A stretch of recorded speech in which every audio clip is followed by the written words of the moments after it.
Paano nyo pinangangalagaan ang inyong mga sarili? How do you take good care of yourselves? Sa akin po, importante yung quiet time, na I have my own space, yung ganon, na after a long day, makakapag-journal ako. Yun po, isa po yun sa number one ko na way para maalagaan yung sarili ko, lalo na nagpe-play nga po kami ng iba't ibang characters as an artista. So gusto ko, sigurado pa rin ako kung sino talaga ako. I like that. Ikaw, Jason. Dito, gusto ko talagang makitang maayos yung anak ko, mga magiging anak ko. Kaya sabi ko, kailangan kong paghandaan, kailangan kong maging malakas para makita ko kung ano yung magiging direction nila sa buhay. Dumadaan pa rin ba sa isipan mo, kailangan sexy ako, kailangan ganito ako? Minsan. minsan. Di ba? Pero minsan wala ka ng oras talaga eh, pag meet mo na yung bata. But at a certain point, di ba, did you gain weight?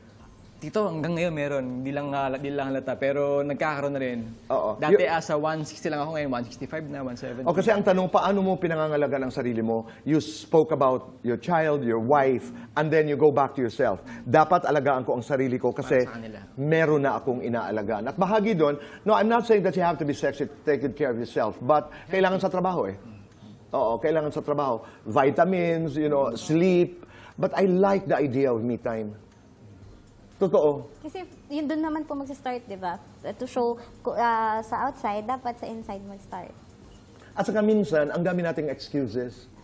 Wala akong oras eh. Oo, wala akong ganito. I met a friend of mine, I went to Baler, and then Shirley, her name is Shirley.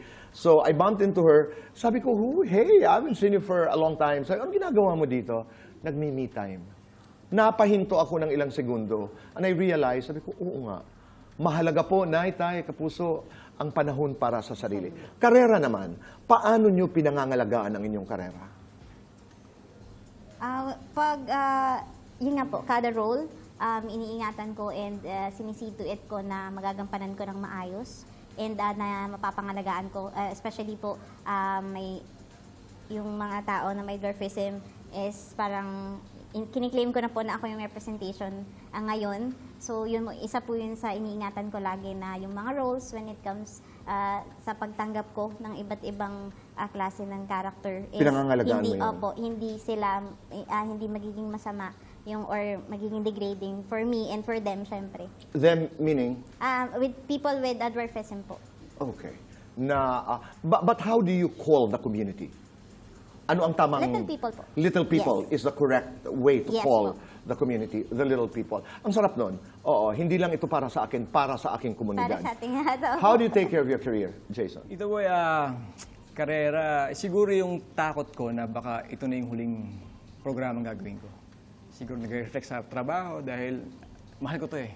Pag-artista, ito yung talagang passion ko talaga ever since nagsimula ako sa inyo.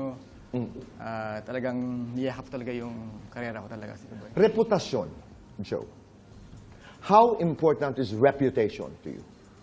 Sobra po. Kasi nga, dahil nasa public eye kami, kailangan yung reputation namin is always na pinapangalagaan in a way na makikita nila na hindi namin gusto, syempre hindi naman tayo perfect, pero hanggat maaari, sana yung makikita is magandang influensya from us. Since nasa media nga po and malaki yung influensya, hanggat kaya po pangangalagaan at ipapakita na mabuti yung mga ginagawa. Ang gandang pag-usapan yan. We have more time, we'll talk about it. Ikaw, Jason, lalo na ikay nag-crossover into politics. Tito Boy, 20 years na ako sa showbiz. Ngayon, mag-3 years na ako sa politics. Pero sabi ko, yung kasing reputasyon nasa tao lang eh.